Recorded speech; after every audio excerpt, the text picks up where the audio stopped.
The ruler of Abu Dhabi meets with representatives from McGill University at Al Bahar Palace. King Charles III of the United Kingdom meets with the King of Lesotho. Queen Camilla of the United Kingdom hosts a reception at Buckingham Palace.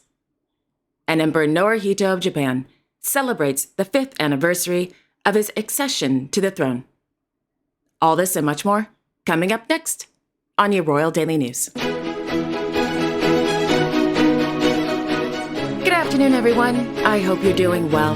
My name is Alexandra, and welcome to your Royal Daily News for Wednesday, May 1st, 2024.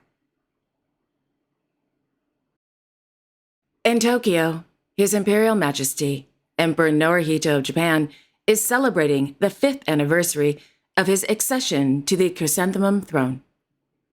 At midnight on May 1st, 2019, then His Imperial Highness, Crown Prince Naruhito, became the 126th Emperor of Japan, based on the Imperial House Law on special provisions regarding the abdication of the Emperor.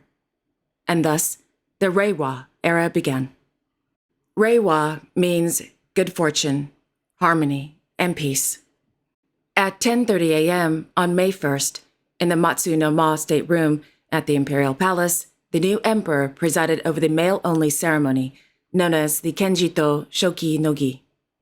According to the Imperial Household Agency, the ceremony, quote, as proof of accession to the throne, the traditional properties are to be handed down with the throne, Imperial House Economy Law, Article 7, such as the sacred sword and jewels, and also the state and privy seals for use in matters of state, end quote. Thereafter, in the presence of Her Imperial Majesty, Empress Moscow, Japan, and members of the imperial family, the Shoku-go Chokin no Gi ceremony took place in the Matsu-no-ma stateroom. This was the emperor's first audience after the accession, with heads of legislative houses, executive and judiciary, and other representatives of the people. In his speech, the emperor said, quote, I have hereby succeeded to the throne pursuant to the Constitution of Japan and the Special Measures Law on the Imperial House Law. When I think about the important responsibility I have assumed, I am filled with a sense of solemnity. Looking back, His Majesty, the Emperor Emeritus, since acceding to the throne, performed each of his duties in earnest for more than 30 years, while praying for world peace and the happiness of the people, and at all times sharing in the joys and sorrows of the people. He showed profound compassion through his own bearing. I would like to express my heartfelt respect and appreciation of the comportment shown by His Majesty, the Emperor Emeritus, as a symbol of the state and of the unity of the people of Japan. In acceding to the throne, I swear that I will reflect deeply on the course followed by His Majesty, the Emperor Emeritus, and bear in mind the path trodden by past emperors, and will devote myself to self-improvement. I also swear that I will act according to the Constitution and fulfill my responsibility as a symbol of the state and the unity of the people of Japan, while always turning my thoughts to the people and standing with them. I sincerely pray for the happiness of the people and the further development of the nation, as well as peace of the world, end quote. Happy anniversary, Your Imperial Majesty. I think he's wonderful. I really do.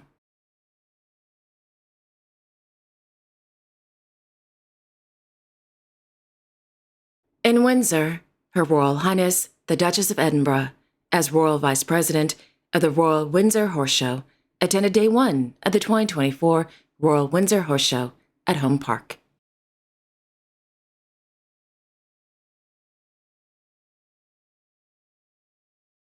In London, His Majesty, King Charles III of the United Kingdom, held an audience this afternoon with His Majesty, King Letsie III of Lesotho, at Buckingham Palace.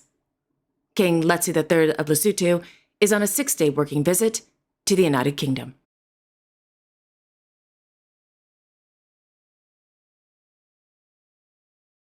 Meanwhile, Her Majesty, Queen Camilla of the United Kingdom, hosted a reception at Buckingham Palace for individuals and organizations who support survivors of SA, as well as to mark the relaunch of the Wash Bags Project.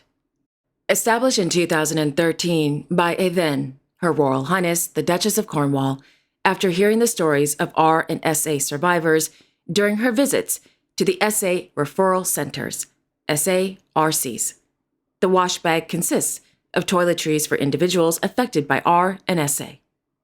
The bags are offered at SARCs after a forensic examination as a small gesture of comfort during an extremely difficult time. According to Buckingham Palace, the relaunch of the Wash Bags Project, in partnership with a charity In Kind Direct, founded by a then His Royal Highness the Prince of Wales in 1996, and the organization Boots. Over 300 guests attended today's reception, including representatives from several charities, health services, the SARCs, the Havens, and the Women's Centre Cornwall, to name a few.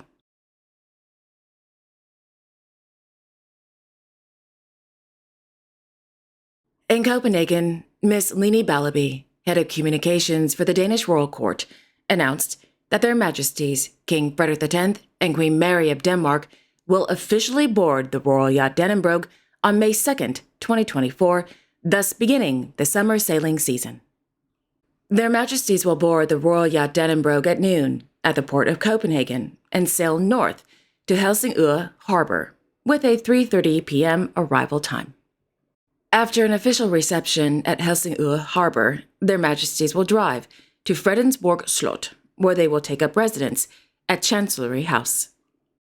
The King and Queen, along with their 4 children, Crown Prince Christian, Princess Isabella, Prince Vincent, and Princess Josephine, will remain at Chancellery House for the coming months.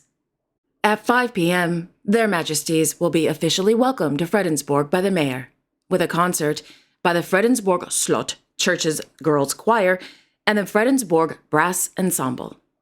Ms. Ballaby also confirmed that Their Majesties will carry out a late summer cruise beginning on August 19th in Bornholm's regional municipality. On August 20th, Their Majesties will visit the municipality of Ærø. This will be followed by a visit to the municipality of Assens on August 21st. The sailing season ends with a visit to the municipality of Vejle on August 22nd. The tradition of summer cruises around the Kingdom of Denmark, visiting various cities, began with King Christian IX. The tradition continued with King Christian X, King Frederik IX, Her Majesty Queen Margrethe II of Denmark, and now King Frederik X and Queen Mary of Denmark. I love this tradition. I think it's fantastic.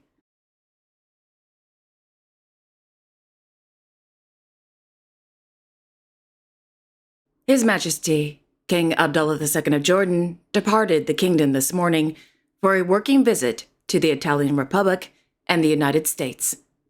According to the Royal Hashemite Court, the visit comes, quote, within Jordan's efforts to reach a permanent ceasefire in Gaza and put an end to the humanitarian crisis in Gaza, end quote.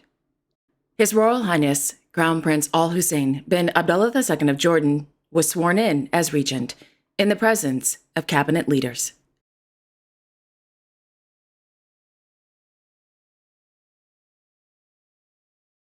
In Sharjah, His Highness Sheikh Dr. Sultan bin Mohammed Al Qasimi, the ruler of Sharjah, accompanied by His Highness Sheikh Sultan bin Ahmed Al Qasimi of Sharjah, presided over the opening of the second edition of the Sharjah Animation Conference held at the Expo Center in Sharjah. The week-long conference features 60 events, including 19 workshops, 28 seminars and panel discussions, 6 inspiring speeches, several exhibitions, and 3 concerts for music lovers.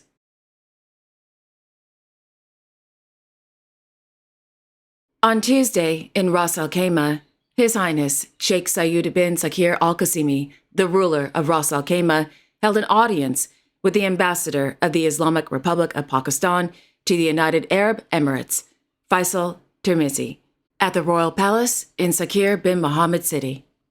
During the meeting, the discussions covered a variety of topics, including regional and international issues of mutual concern.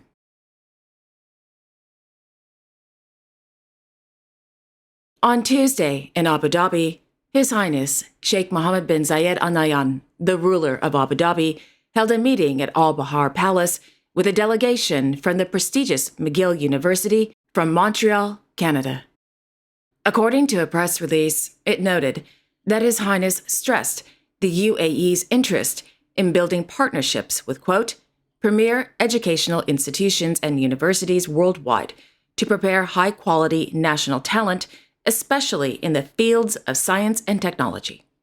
His Highness explained that investing in qualified youth who embrace creativity and innovation is a major priority in the UAE's developmental vision, based on its belief that youth are the country's greatest resource and must be nurtured accordingly. End quote.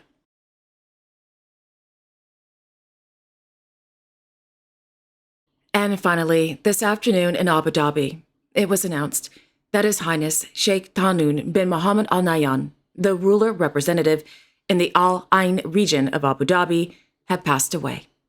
He was 82 years old. Sheikh Tahnoon was the uncle of His Highness Sheikh Mohammed bin Zayed Al Nahyan, the ruler of Abu Dhabi. His Highness, the ruler of Abu Dhabi, announced 7 days of mourning in the United Arab Emirates. May he rest in peace.